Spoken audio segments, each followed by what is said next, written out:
If I had $1 million, I would buy you a monkey because I don't like you. And monkeys tend to get nasty as they get older and they bite people and throw crap at you.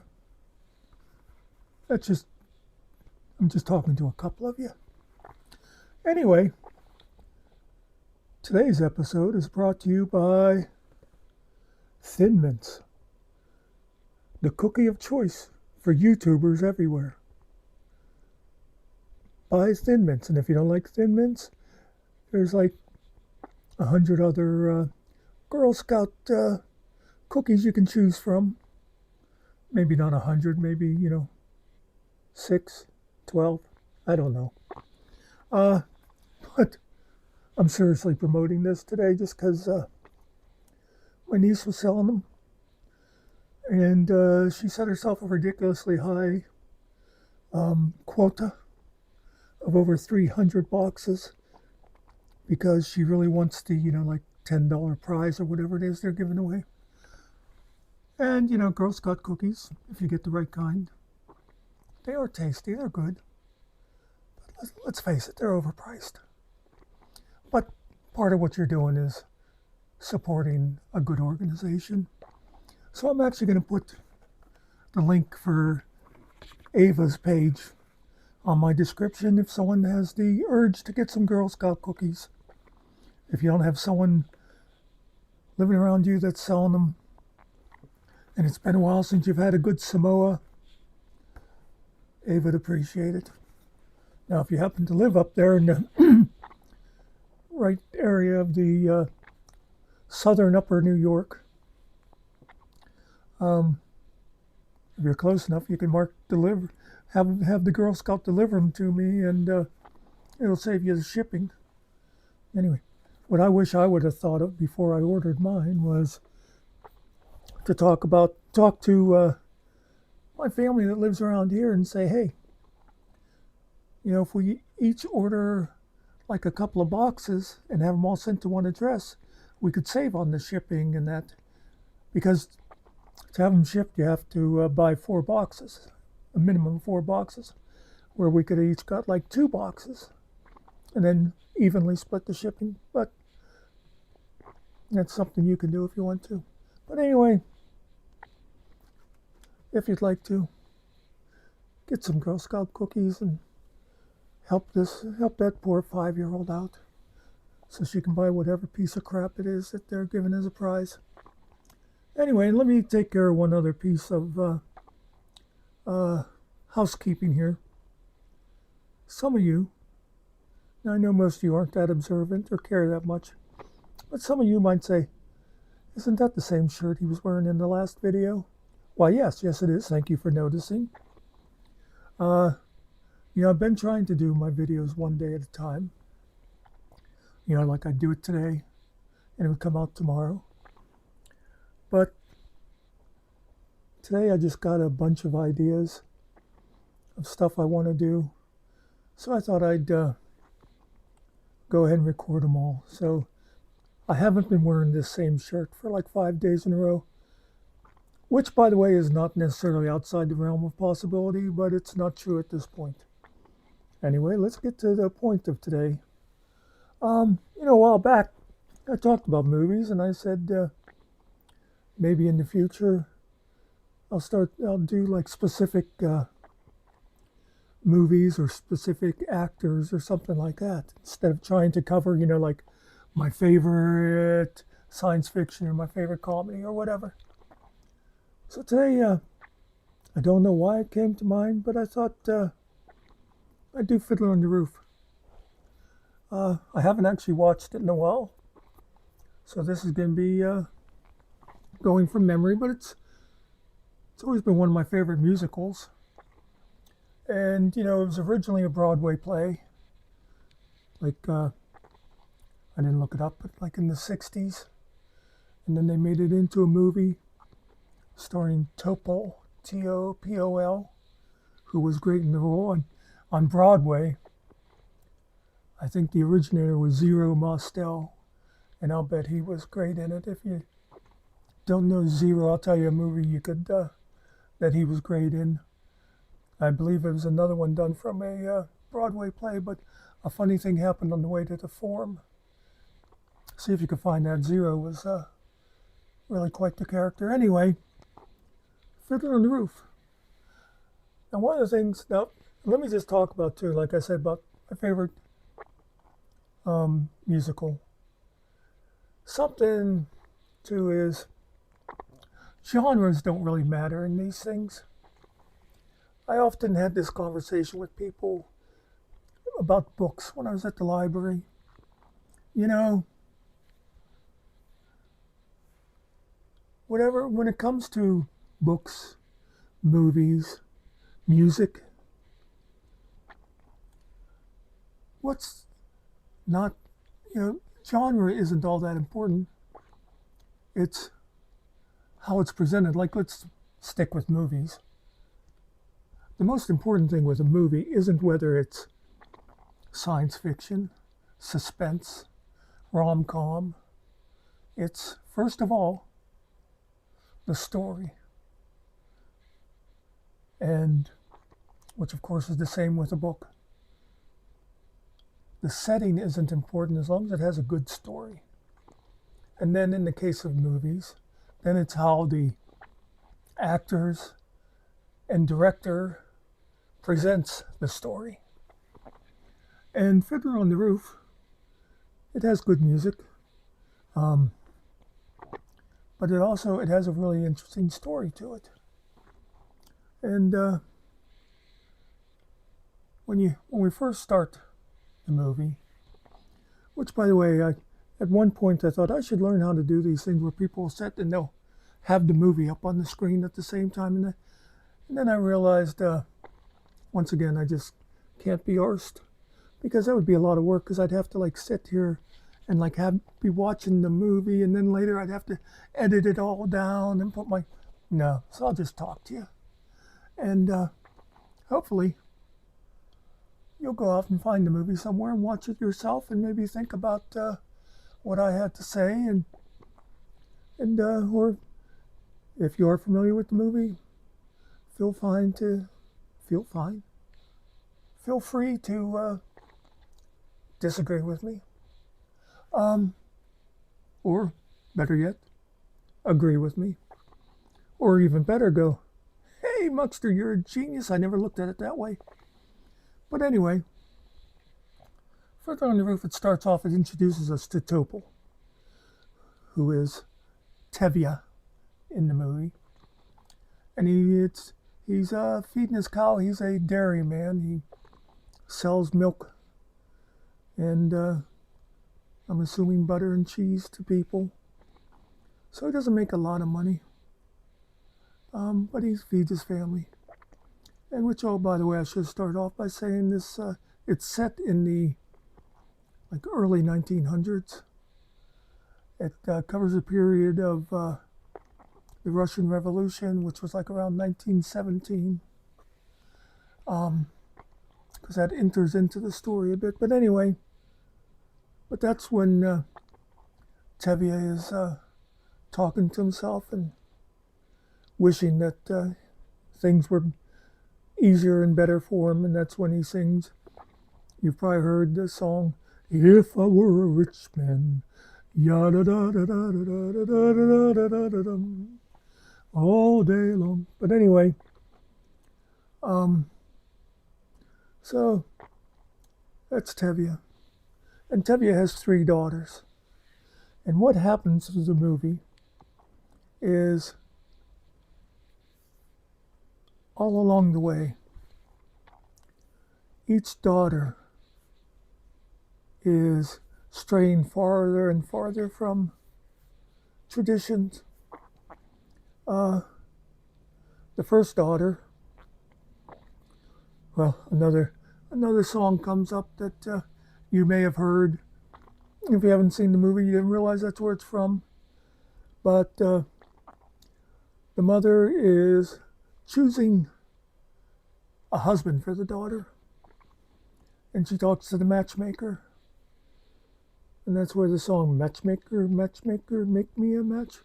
Anyway, and they decide a great a great choice for the daughter would be the local butcher, who is like 20 or 30 years older than her, but, you know, he, by their standards, is like a rich guy. Tevye, when they mention it to Tevye, he says, well, my daughter will never go hungry, married to a butcher.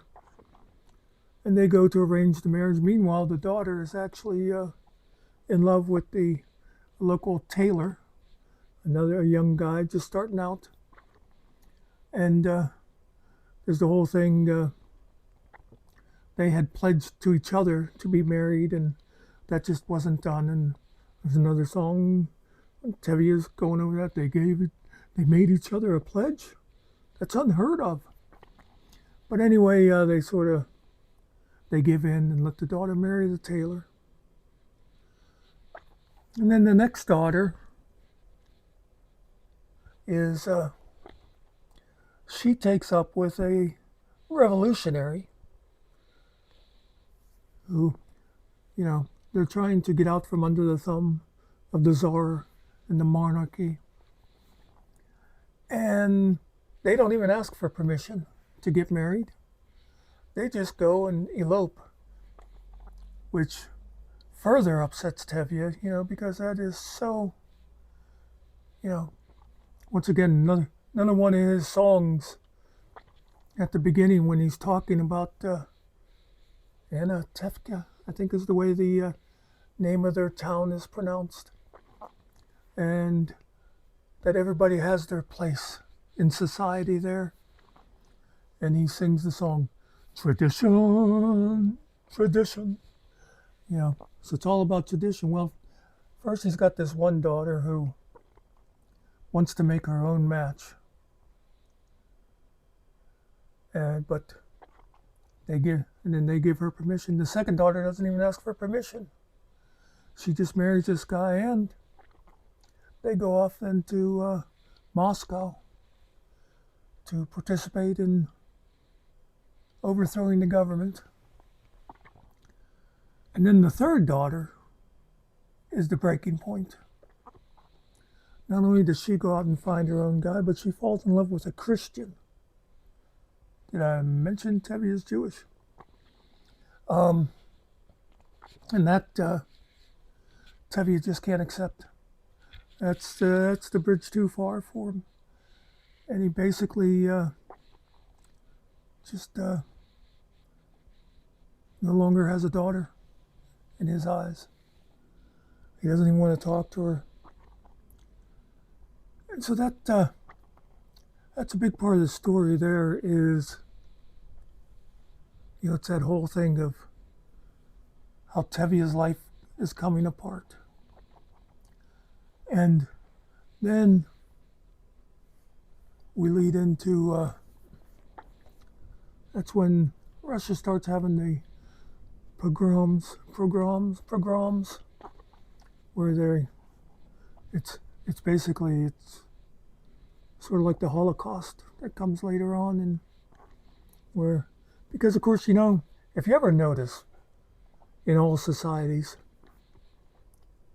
whenever there are people that are trod upon and they fight to be treated better, after they manage to get in power, then they just turn around and start abusing someone else. Because of course you need to have an enemy, because that's how you keep your people supporting you. And I don't have to go into this too much. I mean, if you're not already aware, just think a little bit and you'll see somebody is always talking about other people. We have to hate those damn dirty, disease-ridden people sneaking across the border. Because as long as you're focused on hating them, you're not looking too close at me. And I know that it's an easy one, but you think back, that's how, what do you think racism is about? Or all these things. And of course the Jews, through history have been targets all over the world. So yeah, as soon as the communists get in power, then they go after the Jews. And thing I like at the end of the movie, Tevye is moving. They're leaving and they're going to immigrate to America. They have a cousin in like New York, and they're going to go and stay with him until Tevye can get a job and support himself and his wife. And the oldest daughter that married the tailor, they're going to somewhere, I forget where they're headed to. One of the cute things was as he's getting his wagon packed up to go, and the butcher's coming by, who of course they've been at odds ever since backing out of the wedding. And he talks to the butcher there, and the butcher says he's headed to Chicago, America. And Tevye says, Chicago, America? We're going to New York, America. We're going to be neighbors. But then just as they're getting ready to go, the youngest daughter comes, and she's there at the other side. Oh, you know what? Now that I think of it, he didn't have 3 daughters, but the 3 daughters, he had 1 or 2 younger ones. That's right. Because they're all going to America now. But anyway, the youngest daughter comes with her husband, and she's talking to the mother and says, even though they don't have to leave because of her husband being a Christian, her husband says, I cannot live here anymore with these people. And when Tevye hears that, you can see his brain working a little bit. And when the mother says to them, she goes, okay, it's like, goodbye, be careful. And Tevye goes, almost under his breath, but loud enough for the mom to hear, she goes, and God bless. And the mother looks at him and looks at them and goes, and God bless. And the daughter knows that's coming from the father, because that's I guess his part of his place in the family is to be the one that, and so they have that little bit of, coming back together. Anyway, that is Fiddler on the Roof. And right after I eat my OMYAAS steak, I'm going to be doing another video for you while this one's uploading. I hope you found this interesting. I love movies. I've been watching them for 84 years now. I love books, although I don't read much anymore. But I may have to do some stuff on books too. I've always loved music. But as you can tell, I'm not a musician. I like to sing. People don't necessarily like to hear it. But I've decided, I've taken up the old person mantra of, I just don't care anymore. So yeah, you're going to be seeing tomorrow is it's a music related video if I stick with what I'm thinking, and then who knows what after that. I'll be doing more family stories and that, or things I see interesting in society. And thanks for watching, those few of you that do. And I'll be putting a link in there for the Girl Scout cookies if anybody wants some.